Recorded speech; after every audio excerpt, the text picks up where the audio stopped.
Okay, so hi everyone, this is Shikha and okay, this is a no makeup look. I don't believe in makeups. मेरे को बस makeup करना पड़ता है. Obviously, we all have to do the makeups. हमें presentable लगना पड़ता है. ठीक है, तो as decided, हम आज पढ़ाई करेंगे इंग्लिश की. ठीक है, and let's understand the tenses. Okay, so let's come to the point directly and straight away. अब इंग्लिश में टेंसेस इज़ वेरी इंपॉर्टेंट. हम ये बात समझते हैं कि टेंसेस इसीलिए बहुत ज़्यादा इंपॉर्टेंट है कि हमें ये चीज़ पता चले कि what is the time frame whenever we are explaining our thing to someone. तो हम कैसे एक्सप्लेन करेंगे वो चीज़.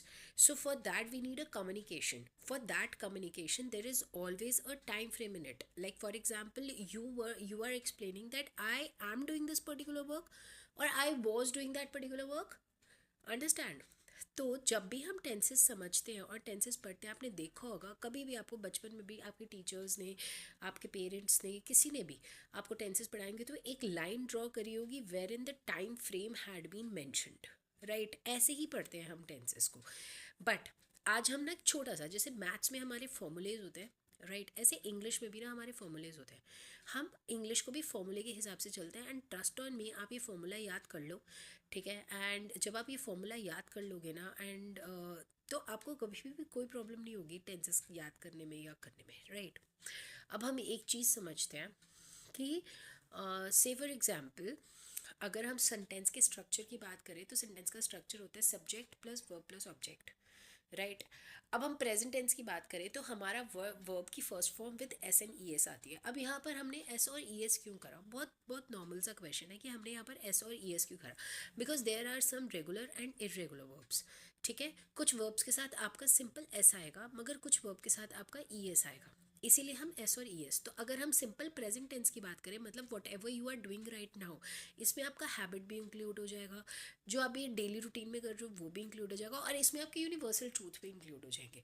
सो that is the simple present tense. Right, तो ये हमारा सिंपल प्रेजेंट टेंस होता है और इसका फॉर्मूला होता है वर्ब की first form with S and E S. That is number one. अब हम नॉर्मल छोटी सी चीज़ पे चलते हैं which is a present continuous tense. Present continuous tense क्या होता है कि आप अभी वो काम कर रहे हो, you are doing that particular work.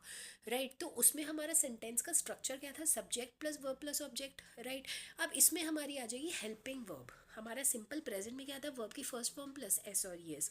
अब हमारा प्रेजेंट कंटिन्यूअस में क्या आएगा? Subject plus helping verb. Right, then verb की first form plus I N G and plus object. अब वो कैसे होगा? से फॉर एग्जाम्पल आई, आई हमारा हो गया subject. Am, am helping verb. Playing, playing कैसे बना? Play, that is a verb, first form. Ing, I N G, playing. I am playing right now. Like this is the present continuous tense that I am doing certain particular work. मैं कोई काम कर रही हूँ. This is very important. I had seen that people who are not even communicating in English properly, like they are 18 years old, they are 19 years old, even the lawyers, even the judges, they have some problem. I'm sorry that I'm commenting on this, but everybody can't, they actually do some mistakes. And हम जब English पढ़ लेते हैं एक level तक, then there is the informal type of the English where you must have seen that people or even celebrities, अगर आप देखो, there are lots of celebrities जो इंग्लिश की कॉन्वर्सेशन करते हैं, right, but they use the wrong tenses. I don't want to name those people, but वो wrong tenses का use करते हैं. Tense use करना is very important. The right kind of the tense at the right moment of the time. तभी आप अपनी कोई बात कर पाओगे and you will be able to communicate your thing in front of someone. Right, so this is the rule of the simple present. आज हमने क्या किया? Simple present and present continuous का रूल किया. सिंपल प्रेजेंट का हमारा rule क्या है कि वर्ब की first form with S and E S. And present continuous का हमारा क्या रूल है? Subject plus helping verb plus verb की first form plus I N G and object. These are the to rules that we had done today.